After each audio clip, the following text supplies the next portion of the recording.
প্রতিবন্ধী ছাত্ররা যখন বলে স্যার স্কুল কি আর চলবে না, স্কুল কি আর চলবে না, তখন বুকটা ফেটে যায়, তখন বুকটা ফেটে যায় যে স্কুল স্যার স্কুল কি বন্ধ করে দেবেন।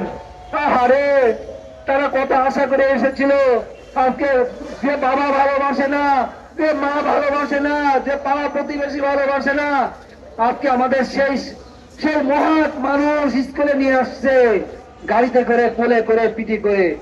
আমি সর্বশেষ একটা কথা বলবো, আমার স্কুল 2012 সালে স্বীকৃতি,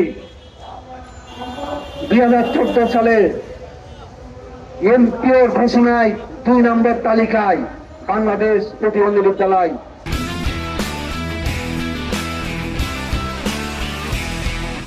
তালিকা যেটা করা হয়েছিল মাত্র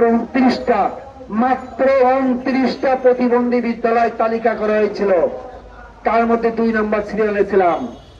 এই 2 নম্বর সিরিয়াল থেকে 7 লুটো খেলে 7 লুটো, মানে বোঝেন, আপনাদেরকে ওইভাবে বোঝানো হবে, তাই আপনাদেরকে সতর্ক করে দিচ্ছি।